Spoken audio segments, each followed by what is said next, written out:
মা কি রান্না করছো?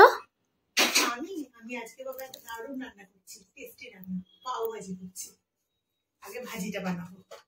ভাজিটা বানানোর জন্য আমি নিয়ে নিয়েছি ফুলকপি। আজকে আমি ফুলকপি দিয়ে করবো, নাহলে বাঁধাকপি দিয়েও করি। ফুলকপিটা কাটা ছিল, ফুলকপিটাই নিয়ে নিলাম। বাঁধাকপি কাটতে ইচ্ছে করছে না। আর কালারের জন্য নিলাম সামান্য একটুখানি বিট কুচিয়ে নিয়েছি, তার কালারটা খুব সুন্দর লাল টকটকে আসবে। গাজর নিয়েছি, আলু নিয়েছি, আর একটু লাল ক্যাপসিকাম নিয়েছি, সবুজটা নিইনি। আর সামান্য একটুখানি আদাকে কুচিয়ে নিয়েছি, আর 2 কোয়া রসুন। এগুলোকে আমি ধুয়ে নিয়ে ভালো করে আগে ধুয়ে নিচ্ছি। কাটাটাকে আমার ধোয়া হয়নি। সবজিগুলোকে আমি ভালো করে ধুয়ে নিয়েছি 3-4 বার করে। আমি এটা কুকার নিয়ে নিয়েছি। কুকারের মধ্যে আমি 1/2 চামচ মতো রিফাইন অয়েল দিচ্ছি। এটা বাটার দিয়েও কিন্তু করলে খুব টেস্ট লাগে, কিন্তু আমি এটা হেলদি বানাবো, তাই আমি এটা রিফাইন অয়েলে করবো।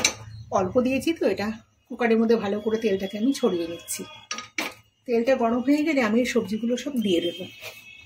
সবজিগুলোকে আগে সেদ্ধ করে নেব, ভাজবো না। আর হেলদি খাবার বানাচ্ছি, অল্প তেলেই বানাবো। তেলটা গরম হয়ে এসছে, এবার আমি সবজিগুলোকে সব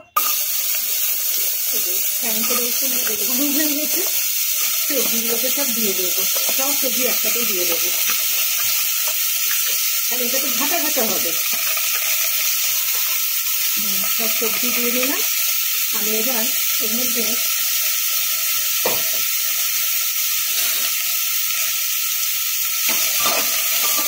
একটু নেড়ে নিলাম। এবার এর মধ্যে দিয়ে দেবো পরিমাণ মতো লবণ। সবজির পরিমাণ মতো আমি লবণ দিচ্ছি, পরে লাগলে পরে দেওয়া যাবে। আর দেবো পাও ভাজি মশলা। আজকে আমি কেনা মশলা দিয়ে বানাবো। ইনস্ট্যান্ট বানাতে গেলে তো আর বাড়িতে মশলা টশলা বানিয়ে বানানো যায় না। আর দিয়ে দেবো আমি 4 চামচের এই 1 চামচ আর এই 1.5 চামচ পাও ভাজি মশলা দিয়ে দিলাম। এবার আমি এটাকে দিয়ে ভালো করে নেড়ে চেড়ে নেবো। বাহ, পাও ভাজি মশলাটা দিতে কালারটা কি সুন্দর হয়ে গেল।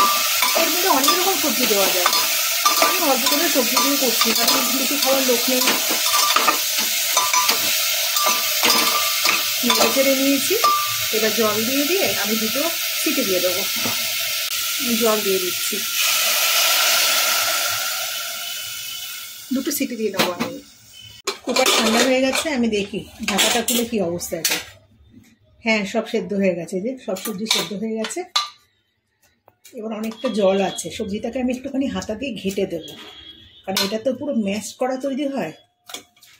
দিয়ে আমি আবারও এটাকে জলটা টানাতে বসিয়ে দেবো, হাতা দিয়ে ভালো করে ঘেটে দেবো। ওটা কিছুটা আবার টানিয়ে নেবো, তাই আমি আবার এটাকে গ্যাসের ওভেনে বসিয়ে দিয়েছি। আমি কড়াই বসিয়ে দিয়েছি, আমি একটা মশলা তৈরি করব। ওই জন্য আমি আবারও 1 চামচ রিফাইন অয়েল দেবো। রিফাইন অয়েলের বদলে কিন্তু বাটার দিলে স্বাদটা অনেক ভালো আসে, কিন্তু আমি রান্নাটা টোটালি রিফাইন অয়েলে করবো।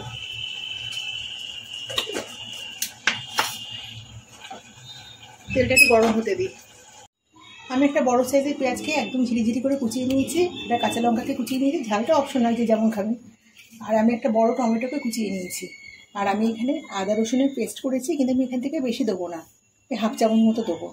আর আমি সামান্য একটুখানি ধনেপাতা কুচিয়ে নিয়েছি, একটা পাতিলেবু কেটেছি, লাগলে পরে আবার একটা কেটে নেবো, রেখে দিয়েছি সামনে।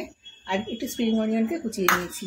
তেলটা আমার গরম হয়ে গেছে, আমি এর মধ্যে পেঁয়াজ কুচানো পেঁয়াজটাকে আগে দিয়ে দেবো।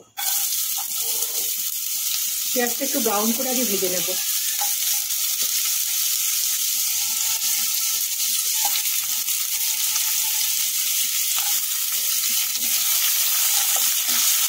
ভাজা হয়ে গেছে, আমি এখন কাঁচা লঙ্কা কুচিটা দিয়ে একটুখানি নেড়ে নেব, সামান্য জাস্ট একটুখানি নেড়ে নেব।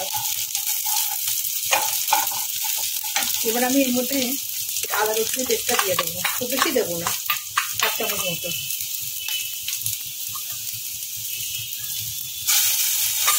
এবার একটুখানি ভেজে নেবো,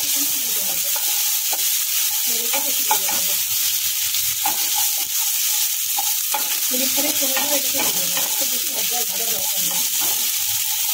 এবার আমি প্রথমে টমেটোটার মধ্যে দিয়ে দিলাম। টমেটোটা যতক্ষণ না নরম হয়েছে ততক্ষণ আমি এটাকে ভাজবো। আর পরিমাণ মতো আমি লবণ দিয়ে দিচ্ছি। লবণটা বুঝে শুনে দিতে হবে, কারণ যে কোনো মশলাতে না লবণ দেওয়া থাকে। যেমন পাওভাজি মশলার মধ্যে কিন্তু সামান্য পরিমাণ থেকে ওর মধ্যে লবণ দেওয়া থাকে।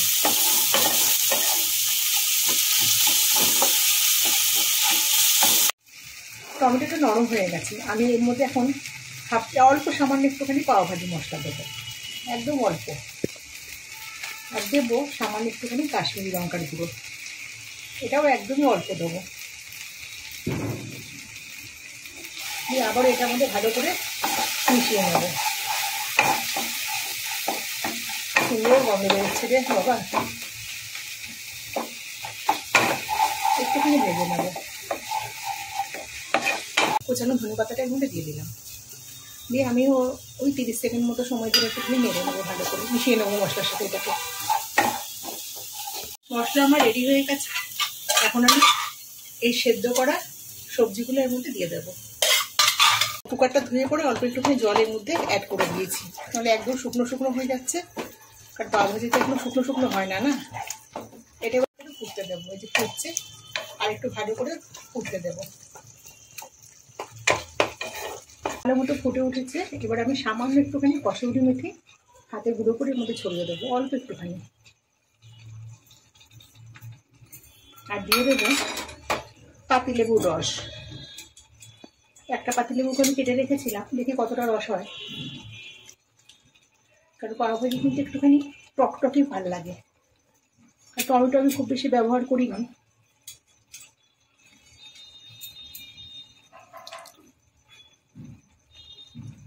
লাগবে না, একটা পাতিলেবুর রসতেই হয়ে যাবে। আমার পাওভাজি রেডি। এবার আমি এর মধ্যে একটা বাটারের কিউব দেবো, বেশি বাটার আর দেবো না, কারণ আমি যেহেতু এটা হেলদি করছি, একটু বাটার না দিলে তো পাওভাজি ঠিক ভালো লাগে না, না। এটা দিয়ে আমি নেড়ে চেড়ে ঢেকে রেখে দেবো। বাটারটাকে একটু গলতে দেবো। রেসিপিটা কেমন লাগলো অবশ্যই কিন্তু কমেন্টে জানাবেন, আর রেসিপিটা ভালো লেগে থাকলে অবশ্যই একটা লাইক দেবেন, আর চ্যানেলটাকে অবশ্যই সাবস্ক্রাইব করবেন।